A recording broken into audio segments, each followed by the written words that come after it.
si queremos que la temperatura global no pase de 1,5 grados, 2 grados, que son umbrales que la ciencia determina como claves para no tener que afrontar las peores consecuencias del cambio climático, eso significa que las emisiones tienen que bajar muy rápido. Y estamos hablando de en las próximas 2 décadas. Hay que hacer cosas realmente significativas. Lo pequeño tiene su papel, es un papel muy importante. Lo único que tenemos que interiorizar es que no es suficiente. Para un escenario a 2050 totalmente descarbonizado estamos hablando de un 2,4%, es un porcentaje pequeño comparado con el 30%, 40% que se dedican a cultivo, a otros usos. Por tanto, no es una amenaza absoluta en que tengamos que renunciar a otras cosas, es simplemente una labor de coordinar y planificar ese pequeño porcentaje, cómo lo vamos a distribuir. Y el concepto de colonialismo energético yo creo que es muy desafortunado, sobre todo porque es un marco que tú puedes definir a gusto para reforzar una postura que tienes a priori de rechazar algo, ¿no?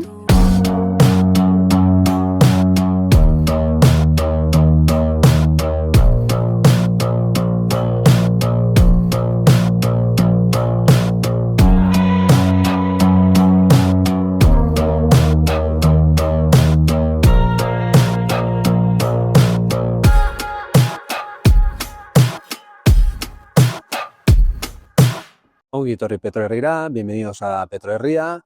Gaur Iruñeko kaletara atera gara, hemos salido a la calle, hemos dejado el estudio, hemos venido a Iruña y vamos a hablar con Cristóbal Gallego, que es experto en energía eólica y profesor de la Universidad Politécnica de Madrid. Ha participado en diversos proyectos y colectivos relacionados con la transición energética y el año pasado publicó este libro que recomendamos encarecidamente, Un lugar al que llegar, escrito a 6 manos, junto a Marta Victoria y Daniel Carralero. Creo que nos reunimos con la persona adecuada en el sitio idóneo. Estamos al lado de la estación de autobuses de Iruña para poner en cuestión, para profundizar sobre la situación en la que estamos, de dónde venimos y hacia dónde queremos ir y a dónde queremos llegar.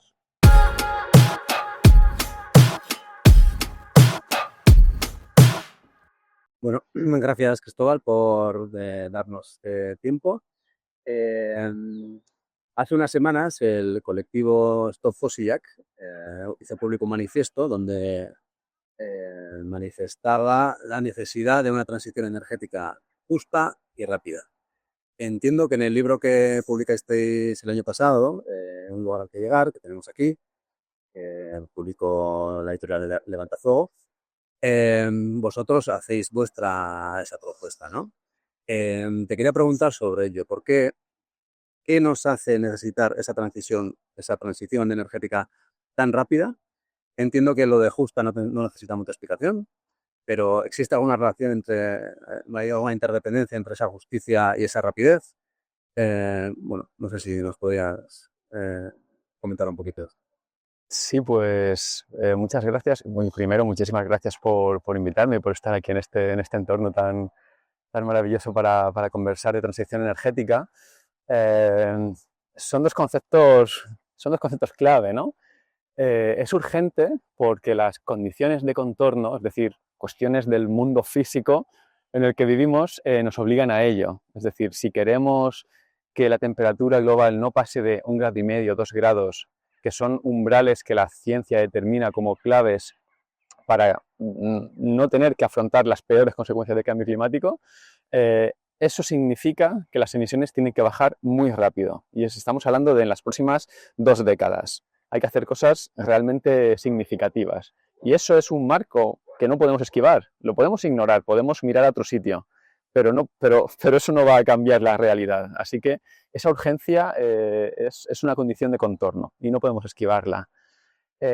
Justa, pues evidentemente pensamos que debe de ser justa. La transición energética y el tipo de cosas que hay que hacer tiene consecuencias positivas y tiene consecuencias negativas. Entonces necesitamos mecanismos y conciencia para saber, para repartir y para distribuir tanto los beneficios como los inconvenientes, ¿no? Y ahí es donde la palabra justicia cobra todo su sentido. ¿Están relacionadas? Claro que sí, y de hecho están relacionadas de maneras muy diversas. Si no prestas mucha atención, si solo te centras en una transición rápida, posiblemente no sea justa. Y si te centras en una transición justa, digamos con un purismo y con una con con un concepto muy purista de la justicia, donde no quieras equivocarte en nada, posiblemente no sea suficientemente rápida. Y eso nos lleva a un compromiso que también tenemos que afrontar. Y sobre todo, hay que llevarla a cabo no ignorando, no perdiendo la vista sobre ninguno de estos dos conceptos, sino teniendo los dos y haciendo que se interrelacionen, porque además es otra idea que exploramos en el libro. No todas las transiciones son igualmente viables, es decir, las transiciones necesitan muchos elementos y solamente algunas son viables y para ello tiene que ser rápida y justa a la vez, ¿no? Entonces, no podemos perder la vista sobre estos dos conceptos. Ya lo has mencionado tú, pero esa rapidez puede generar y está generando tensiones en el territorio, ¿no? Esa rapidez también es necesaria debido a la escala de la transformación de la que estamos hablando, ¿no? A veces se pone el énfasis sobre la necesidad del pequeño tamaño, de la cercanía, que es también una inercia que el ecologismo lleva consigo, que es comprensible también, ¿no? ¿Qué nos puedes decir de la escala industrial de la que habláis en el libro y que veis necesaria e imprescindible para afrontar el reto del que estamos hablando, ¿no? Bueno, efectivamente, la escala de la transición, quiero decir, se trata de un reto enorme y no es obvio y hay que reflexionar para realmente visualizar el tamaño del reto que requiere acciones a la misma escala, ¿no? Y esto puede chirrear contra este concepto que en el ecologismo es muy querido de que lo pequeño es hermoso, ¿no? Bueno, el reto que tenemos por delante es enorme. La transición energética consiste en descarbonizar la energía, vamos, la economía y por tanto la energía, no solo la energía, pero sobre todo la energía que utilizamos. La energía está presente en casi todos los aspectos de nuestra vida, desde algunos que son obvios como coges el coche o te montas en un autobús y para transportarte, ahí hay un consumo de combustible, pero cuando cocinas estás consumiendo energía y los objetos que utilizamos en nuestra vida cotidiana, una cuchara, viene de un proceso industrial que ha consumido energía, por tanto, eliminar, descarbonizar, toda esa energía es prácticamente fósil, es decir, la huella fósil está en casi todo lo que nos rodea y estamos hablando de eliminar las emisiones, llevarlas a cero en 2 o 3 décadas. El tamaño de transformaciones es increíble. Entonces, materialmente eso tiene una implicación. Cuando hablamos de escala industrial, es un concepto que no es muy sexy, pero significa que tenemos que hacer muchas cosas. Si queremos cambiar las calefacciones a gas por calefacciones que funcionen con electricidad, por bombas de calor, que son mucho más eficientes, estamos hablando de miles, cientos de miles Es un proceso industrial que tiene que estar muy bien engrasado.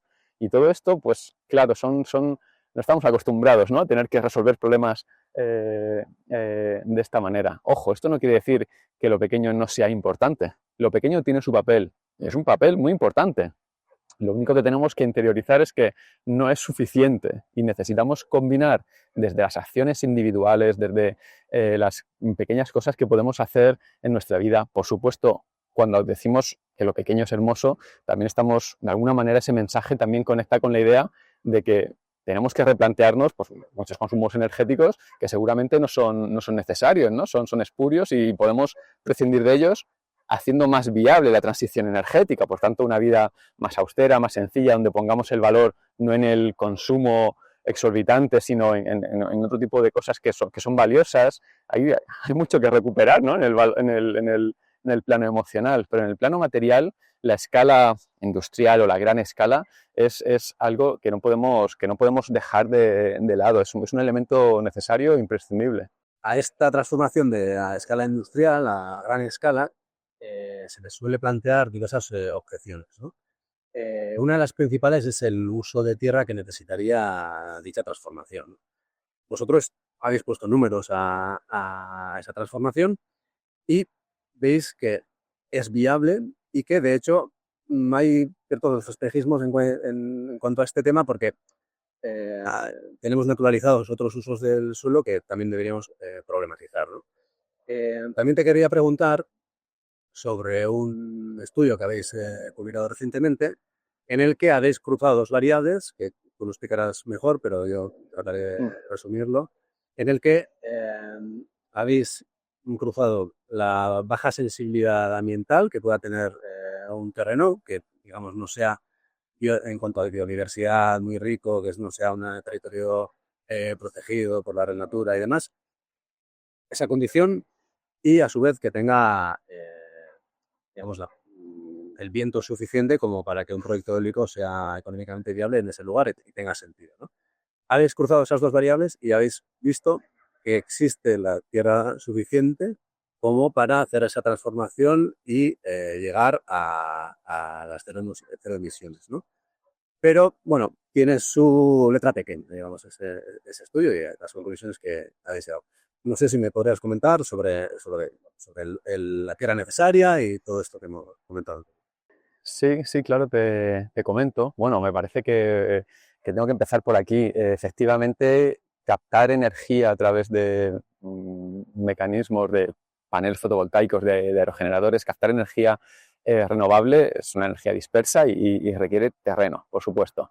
Y a veces parece que ese terreno es como un precio a pagar frente a la posibilidad de que no se ocupe ningún terreno. Y eso es un espejismo, porque toda la energía que está en todo lo que nos rodea viene de sitios, lo que pasa es que son otros sitios, ¿no? Y son otros sitios donde la manera de obtenerla pues es también dramática, ¿no? Pues tienes que perforar la tierra, tienes que hacer minas de carbón.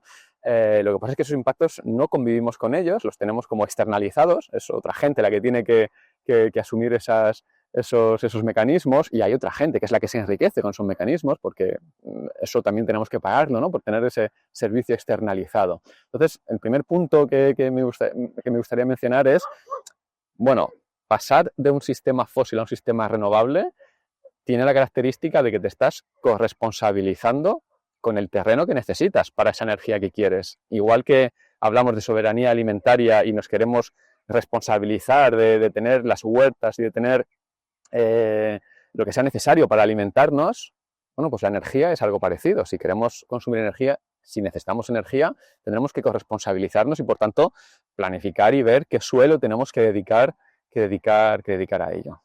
Dicho esto, claro, hay aspectos que son controvertidos, porque uno puede decir, bueno, pero el suelo, si lo dedicamos a energía, pues no lo podemos dedicar a alimentos, ¿no? O no lo podemos dedicar a otros usos. Y es una pregunta, pues, muy relevante. Cuando se ponen números, digamos, el porcentaje de territorio que necesitaríamos dedicar a renovables, hablando a escala del Estado español, para un escenario a 2050 totalmente descarbonizado, estamos hablando de un 2,4%. Es un porcentaje pequeño comparado con el 30%, 40% que se dedican a cultivo, a otros usos. Por tanto, no es una amenaza absoluta en que tengamos que renunciar a otras cosas, es simplemente una labor de coordinar y planificar ese pequeño porcentaje, cómo lo vamos a distribuir. Y entonces aquí llegan cuestiones como las que abordamos en nuestro estudio. No podemos poner parques eólicos donde no haya viento, no podemos poner. Podríamos hacerlo, pero no serviría de mucho, sería un gasto material y no produciría, ¿no? Ni parques fotovoltaicos tampoco donde no haya muchos recursos. Hay que buscar el sitio donde haya mejores recursos. Pero no podemos quedarnos solo ahí, porque al poner un parque fotovoltaico, un parque eólico, provocamos un impacto en ese terreno.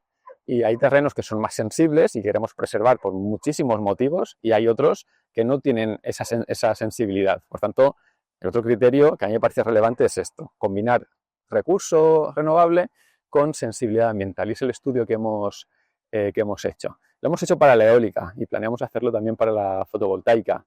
Para la eólica nos parecía como el primer paso que había que dar, porque el recurso eólico es bastante complejo, es muy específico.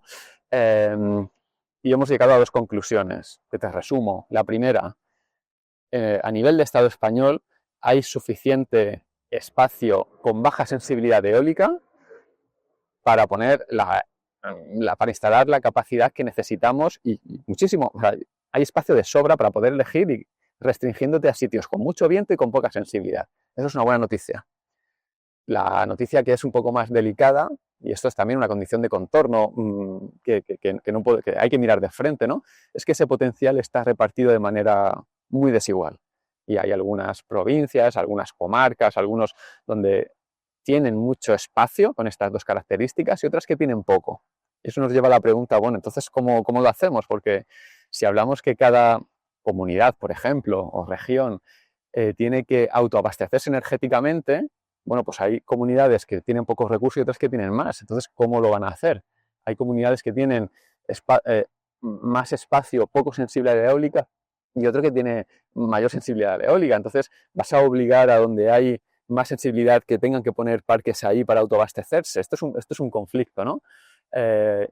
Y es un conflicto que yo creo que hay que ver con generosidad y con mucha perspectiva. No podemos encerrarnos en nuestro territorio y decir solamente defendemos lo que sucede aquí, porque dependerá del territorio en el que estés, pues será más favorable o menos favorable para descarbonizar tu energía.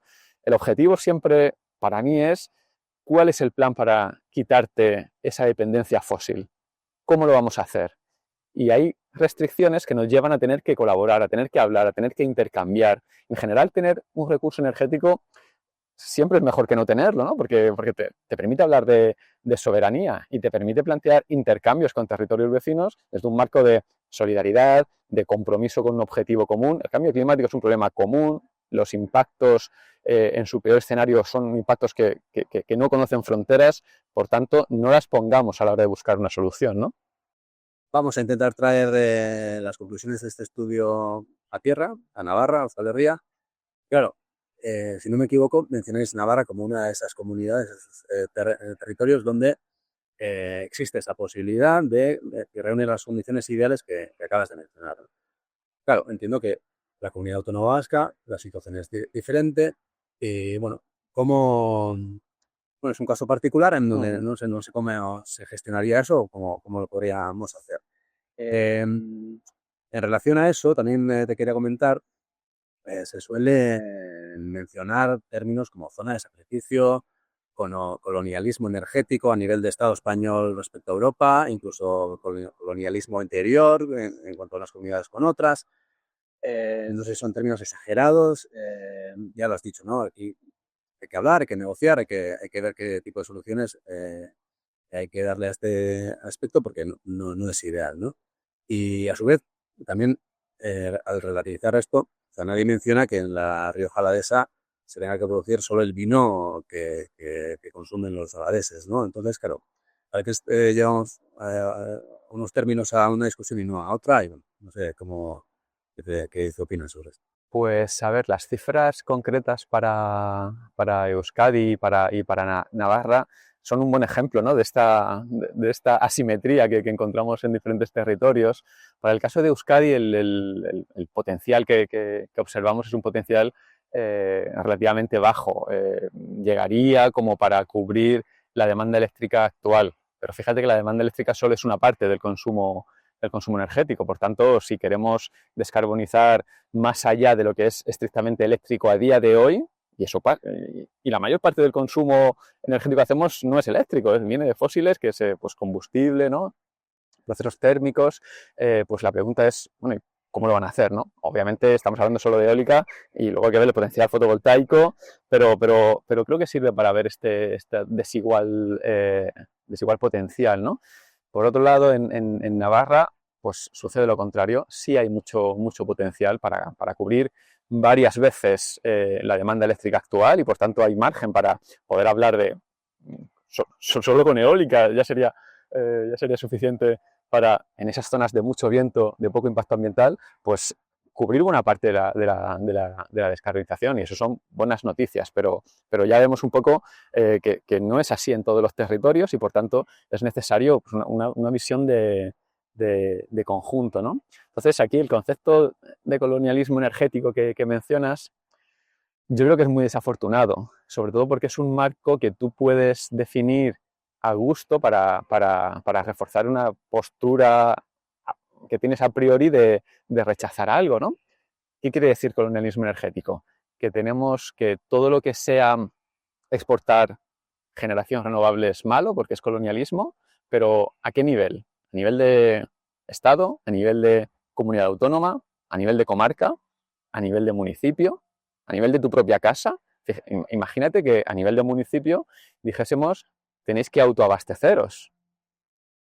Puede que en tu municipio tengas para abastecer tu consumo eléctrico, pero bueno, ¿de dónde vas a sacar el petróleo para el consumo que haces en tu municipio, no? O sea, vivimos en un mundo en el que los intercambios son están a la orden del día y pueden hacerse de manera que beneficien solo a unos pocos o pueden hacerse de manera que beneficien a la mayoría, ¿no? Hablamos de colonialismo energético, has puesto el caso del vino, pero el caso del aceite de oliva. España es el principal exportador del mundo de aceite de oliva, produce la mitad del aceite de oliva del mundo y se hace principalmente en Jaén. ¿Deberíamos limitar el consumo de aceite de oliva solamente a que en Jaén se tome aceite de oliva? Ellos están encantados y seguramente es un input económico, entre otras cosas, y ojo que los olivos también tienen un impacto ambiental, ¿no? Entonces, yo creo que creo que el concepto de colonialismo energético es muy poco afortunado, se puede utilizar muy malintencionadamente, pero hay un punto que sí tenemos que tener en cuenta y es los beneficios que traen al territorio pues tener recursos renovables y trasladarlo a comunidades vecinas que lo necesitan, eso puede tener un retorno económico y la pregunta es a quién está beneficiando, ¿no? Si beneficia solamente a un propietario, a un fondo de inversión que es el propietario del parque, obviamente tenemos un problema porque pues la gente no ve ese retorno, ¿no? Por tanto, la manera de desplegar renovable de una manera rápida y efectiva para la transición tiene que ir acompañada de cómo son las condiciones que consideramos, conectando con lo que decíamos, ¿no? De una transición justa para que tanto los impactos como los beneficios, que los impactos sean lo mínimo posible, estén lo más repartidos posible y los beneficios también. Son las condiciones que tenemos, pero ojo, tenemos que sentarnos con ánimo de resolver la cuestión, porque el último objetivo, la última cosa que no podemos obviar es que la descarbonización tiene que pasar si no queremos afrontar las peores consecuencias del cambio climático. Ahondando en lo que has dicho, otro de los argumentos que se suelen esgrimir para ir en contra de proyectos renovables es que todo esto de la transición energética es simplemente pintar de verde el capitalismo y que lo que está sucediendo es un intento de poner en marcha nuevos ciclos de acumulación del capital, ¿no? Y todo esto solo se puede entender mediante ese marco y es por donde tenemos que entenderlo, ¿no? Claro, vosotros en el libro defendéis que tal como has dicho, ¿no? La transición energética, la descarbonización, es un proceso que tenemos que poner en marcha sí o sí y hay que disputar su significado, ¿no? Digamos que no tiene que ser solo eso y está en nuestra mano enfocar nuestra lucha digamos, a disputar en qué términos se va a dar esa transición. Bueno, sí, efectivamente esto es otro punto muy interesante y que abordamos en detalle en el libro. Lo primero que quiero decir es que esto del capitalismo verde, de que todo es... sobre todo ahora, en la situación en la que estamos, que tenemos un capitalismo fósil creciente y amenazándonos de una manera muy, muy explícita, por muy conflictivo que pueda sonar esto, yo creo que es verdad. No es lo mismo un capitalismo verde que un capitalismo fósil. No es lo mismo un capitalismo que esté invirtiendo en desplegar la tecnología que necesitamos para descarbonizar que un capitalismo dispuesto a acabar y a revertir todo lo que se ha avanzado para que continúe una hegemonía fósil que nos va a llevar por un barranco climático, ¿no? Eso es una primera diferencia que hay que tener en cuenta. Eso no quiere decir que el capitalismo verde sea suficientemente bueno o simplemente suficiente.